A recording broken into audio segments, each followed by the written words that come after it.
Hi, my name is MaryAnna.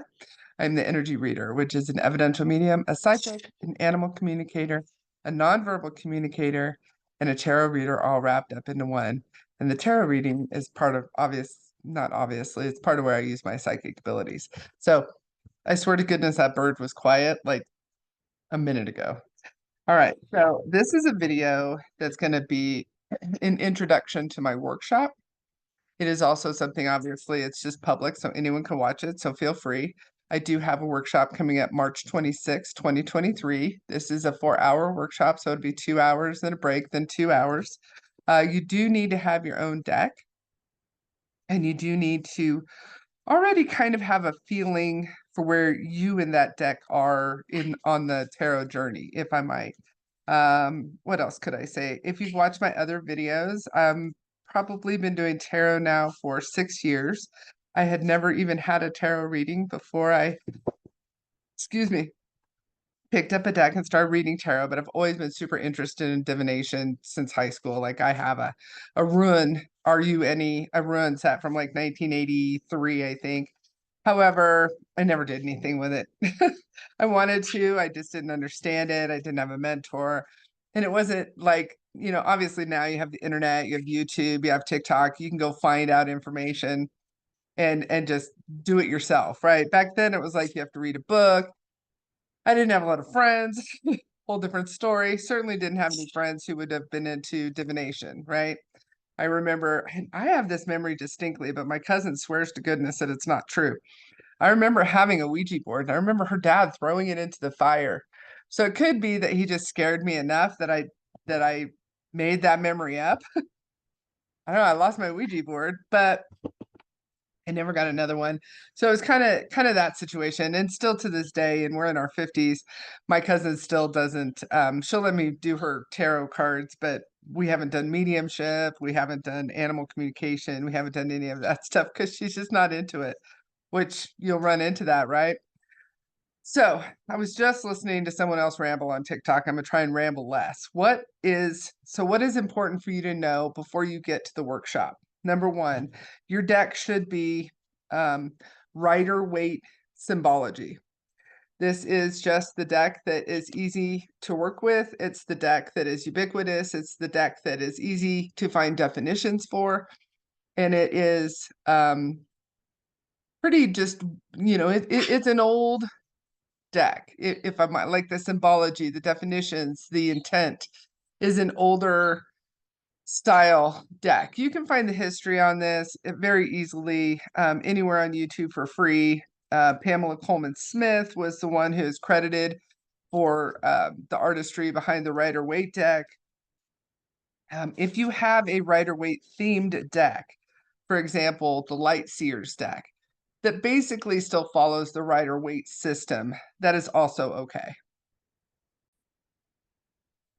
All right, so when you do sign up for the workshop, you will get as a part of the workshop, it is a cheat sheet. And so it has major arcana, minor arcana, court cards, very small print. It's a 1-page front and back. I can always make the font a little bit bigger. It is a little bit small, but that way you can fold it up and take it with you, especially if you're, let's say you're going, I don't know, where do people go anymore? Maybe you're going bowling and somebody needs a tarot reading, or maybe you're going to do events, right? Or maybe you're on the psychic hotline and you need something that, I forgot what the world means. And you pull the cheat sheet out and you're like, that's right. And whatever jumps out at you. So um, that makes it sound a little bit easy, but honestly, tarot isn't that hard. And there's a lot of people who do tend to overthink tarot. They tend to overwork tarot. Um, there's a lot of myths and there's a lot of rules, and you hear this and you hear that. One of the first ones is that you can't buy your own deck. Of course you can. Your own first deck or something. Of course you can. Support the tarot industry. Go buy a deck. Go buy 5 decks. I was in the Rider Waite symbology deck for 5 years. Last year, give or take, I started doing the Light Seers deck. I very much like it. It very much talks to me, if you will. So whatever deck you have is fine, as long as it basically is Rider Waite symbology, because that's Like, I'm not going to stop the class so you can ask me what your card means because it's actually a cat on a train in the middle of a, galaxy. Number one, because I won't know because I don't have that deck. And that's what the little white book is for, right? But number two, because I'm giving you these prompts. And so, obviously, if you come to the class without kind of the right equipment, it'll be a waste of money for you, honestly. All right, so what are some of the different things that you can do? There's the tarot decks. There's also just a regular playing card. A lot of divination can be done with just a regular playing card deck. This one is pretty funny. It's actually like a comical deck. I'm not sure how to. It's a playing card deck, but it's very comical, whimsical, maybe is the right word for it. It's called the Royal Mistress Transformation playing cards. But you can do divination with this as well. And so on the cheat sheet, you will see which one falls under spades, which one falls under hearts. Like, for example, hearts are cups, cups are hearts. So on the cheat sheet, you'll get a tiny bit of that. It doesn't go in depth, but you can also take between the numerology and the, like clubs. I think if I remember right, clubs is wands, right? Which would make sense, clubs, right? So you can do a little bit with that, but that isn't what the cheat sheet was intended for, but it's an interesting addition. The Oracle decks. This is an archetype Oracle deck called Personal Understanding and Developing Your Archetypes. If you don't know what an archetype is, just, shoot that into Google. It's basically like, the boss, the winner, the loser, the victim, the hero, among those type of things. So someone asked me one time to do a little something on Oracle decks. And the thing is, every single Oracle deck is different. Like literally and figuratively, there is no rhyme or reason to Oracle decks. And so what you have to do is you have to get to know the cards enough and you have to use the cards on a consistent basis and you have to create a cheat sheet for each Oracle deck. That is my advice. That is how I do it. And frankly, I have too many Oracle decks to really use it during readings because I like to be fast and quick and really give people kind of, I'm anxious. I'm somebody with anxiety. So I don't like to sit there and be like, okay, the moon cat and the persona and the attribute. I don't like to do that, right? I want to know.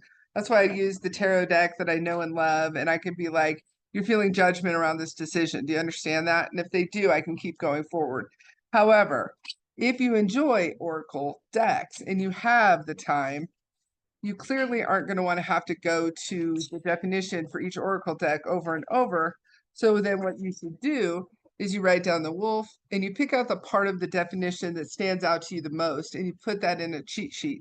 So whether you write it or type it, I mean, I suggest typing it and then you can always change it as you go through it and say, okay, it says this, but here's what I feel about this card.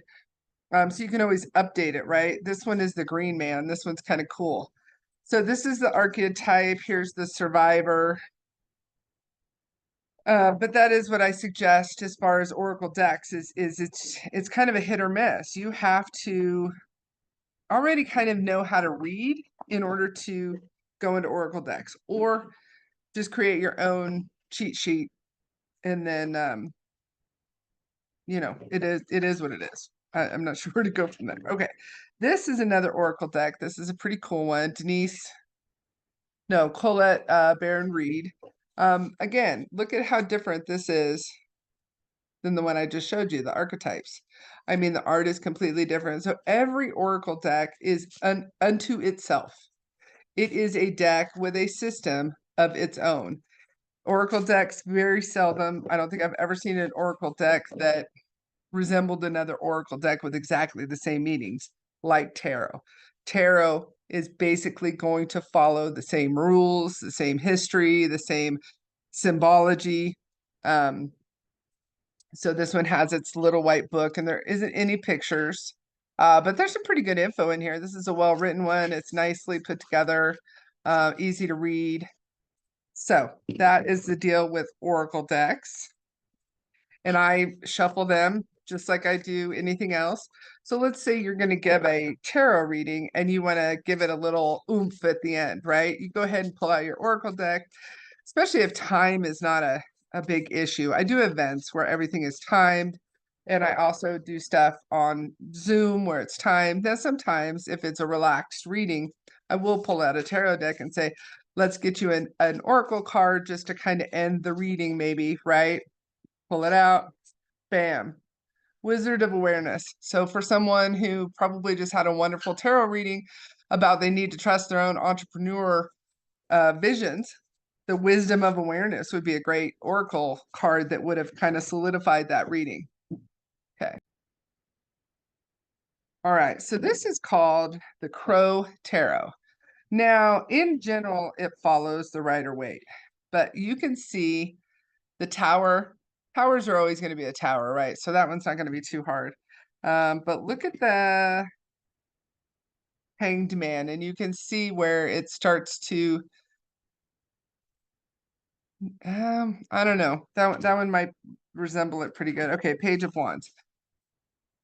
To me, that's not going to give you the same answer that the Rider-Waite Page of Wands is going to give you. So let me find one. All right, so here we have the Page of Wands, and now we have a crow just hanging on to a wand. This one, for some reason, has a sun and some sort of a compilation of, I don't even know what that is beneath him, maybe a quilt or something like that. But it doesn't show youth because the whole deck is of crows.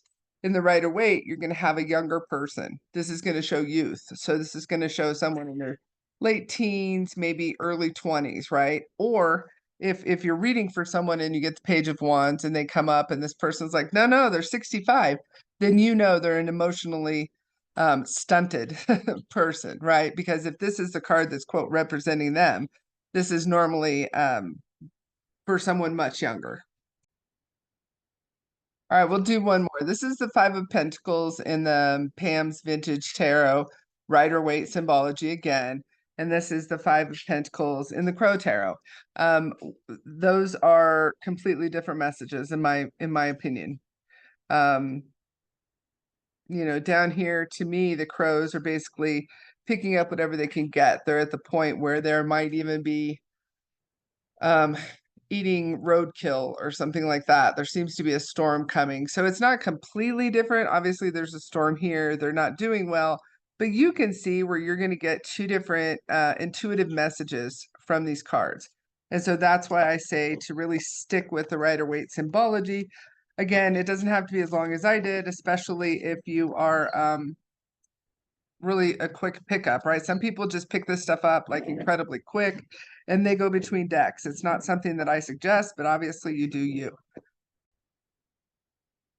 All right, so now once you have figured out your deck, you've taken some classes, you have some cheat sheets of your own, the deck is talking to you in this symbology, right?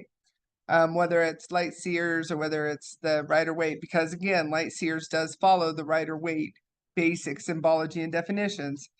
Then you can get into something a lot more abstract, if you will.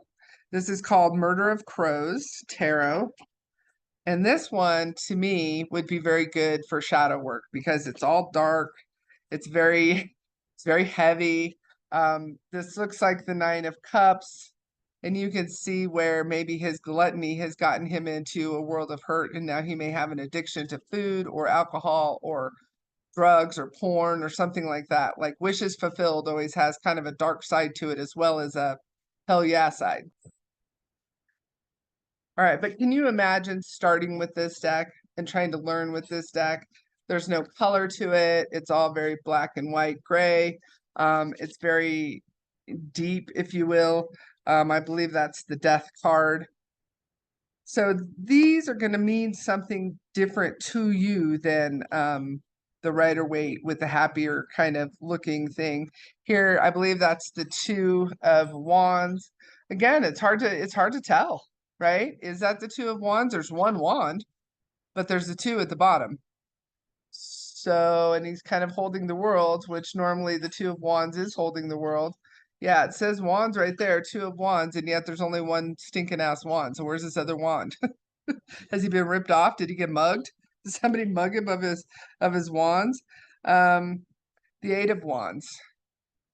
Normally the 8 of Wands are things that are coming at you. You're so busy. You're having to like literally defend yourself against all the things that are coming at you. And it can mean different things in different decks for different readings. But where does that say that? It doesn't.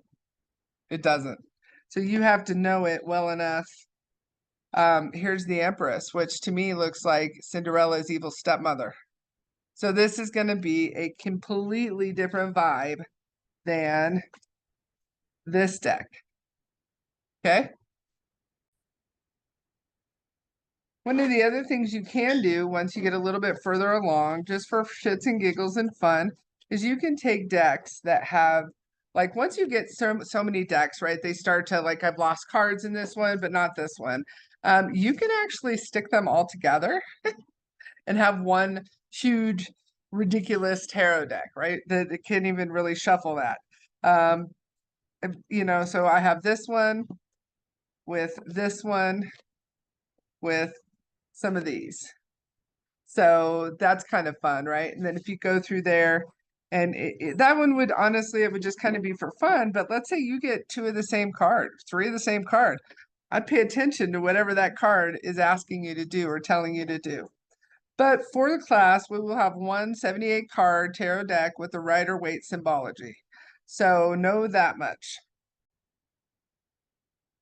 So when we do readings and when we're getting ready to do readings, I think it's very important to make sure that you understand a little bit of what you are willing to do and what you aren't willing to do. So one of the things that a lot of people will say is the third-party readings. So you need to understand before you get to the class whether you believe in them or you don't believe in them. And then you can take the class and then do whatever you want to do. But to me, you need to know what you resonate with and what you don't resonate with. If you watch the first hour, you probably saw where I talked about third-party readings, and I say if someone comes to me as a grown-ass adult and asks me a question, I will at least ask it. I may rephrase it a little bit. I may add some mom advice on top of it, but I'm more or less going to ask the question. The only time I think that I've ever really drawn a line in the sand was I was doing a psychic reading for a woman, and she wanted to know something about one of her friends because they'd had kind of a falling out. And so she was just trying to figure out, like, what did I do? How can I fix it? Well, in the process of the reading, somehow I had managed to bring the energy of the friend's husband in.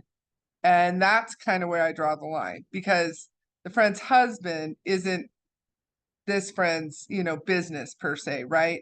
So I do have some lines in the sand. At the same token, if it came in on its own, I also question, was it wrong to give it? Does this make sense? Like, if energy is coming in and the universe is in charge of energy, and the universe is in charge of what information we get and what information we don't get, sometimes it is hard to, where do I draw those lines? So you need to just go over some of that and some of the myth busters that you've heard me talk about before, some of how to spot a fake that's on my TikTok. Go through some of that and just write down some of the things that either bring up questions for you that we can answer, or help you understand what you believe as you go into learning to read for yourself and for others. All right, so just to recap some of the basics. I personally do not read reverse cards. You may if you want to. In this workshop, we won't be reading reverse cards. I usually always, when I shuffle and when I go through my cards, I just kind of go like this and look at them. And if one of them did end up there upside down, I'll turn it around. Now, I don't do this very often, but if one also makes it in there upside down, and then it makes it into a reading upside down, I also know that like it needs to be read that way, right? It's very rare, but it does happen from time to time. I also will count my cards on a fairly regular basis. I think if you're missing 1 or 2 cards, the tarot deck is still going to give you what you need to know.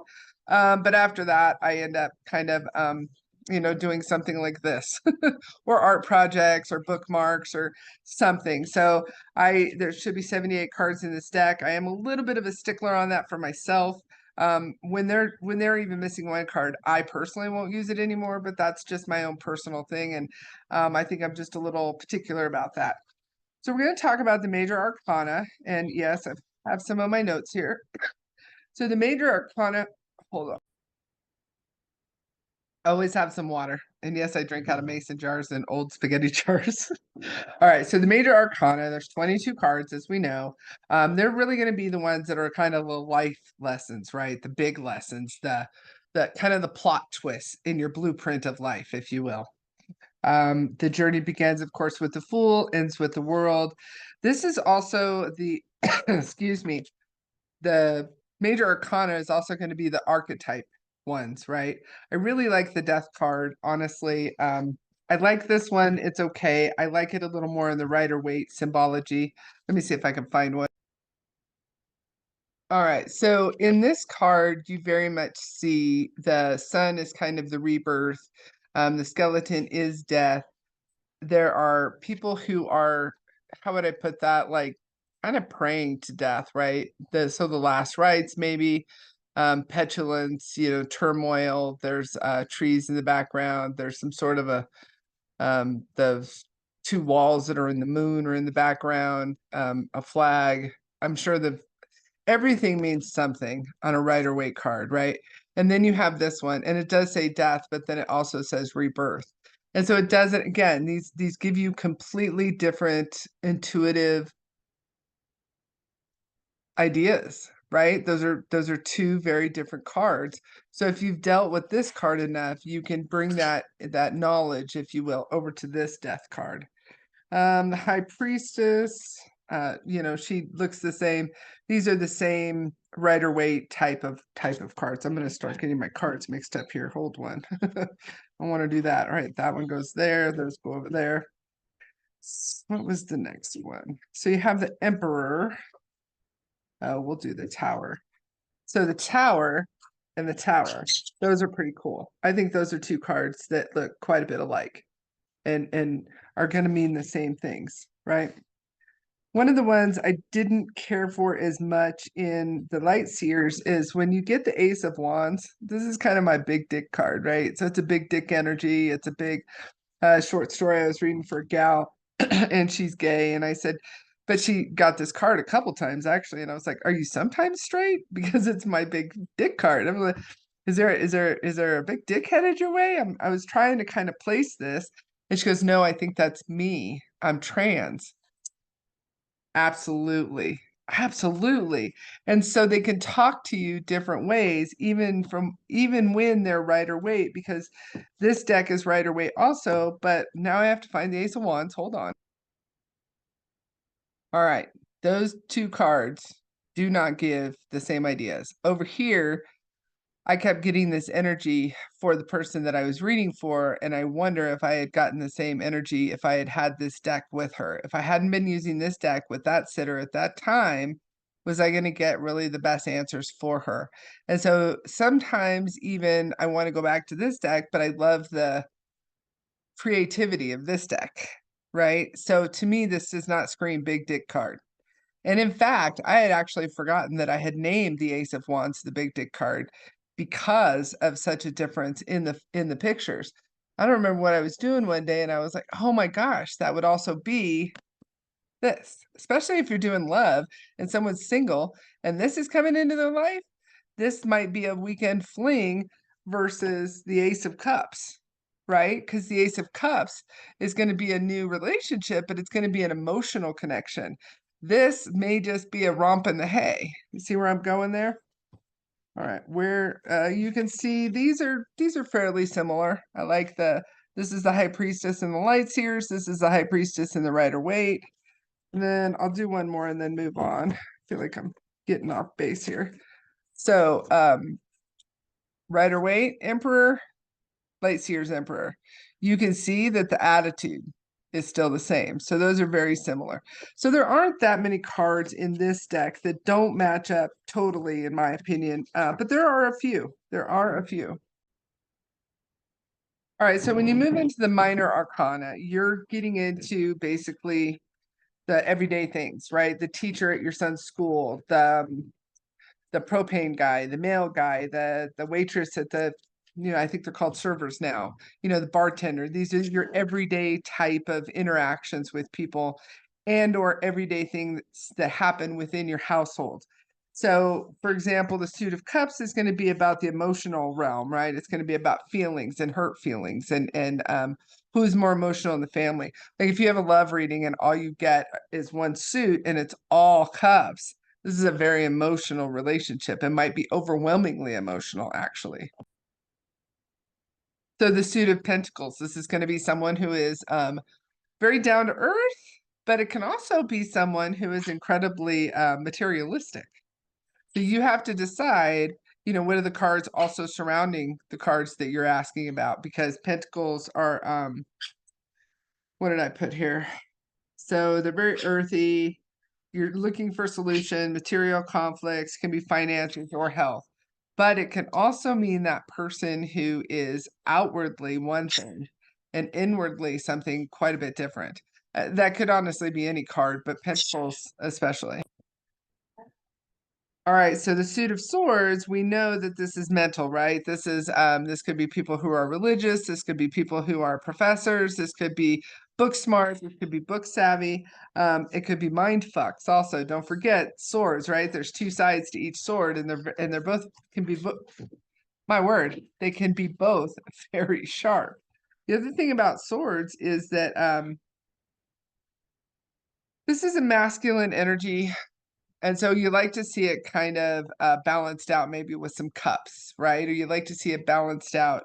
If you just had swords and wands, just swords and wands, do you have a critical overachiever who's going to run roughshod over you? Or do you have someone who's going to take your ideas, mental, and then wands, especially five or seven of swords, they're going to run off with your ideas. So you just kind of have to keep in mind these are the kind of everyday personalities that the suits can represent.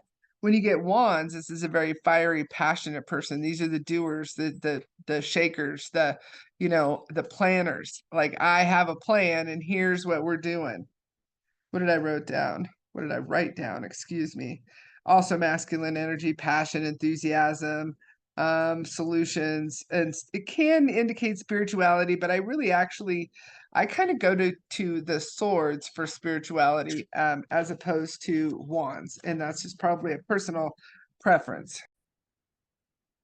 All right, and then cups is going to be about your emotions. It's going to be about who you love, what your passions are. Let's say that we're doing a career reading and you get Knight of Cups.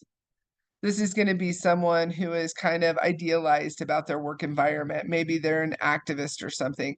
And what happens is let's say this one comes right after that one.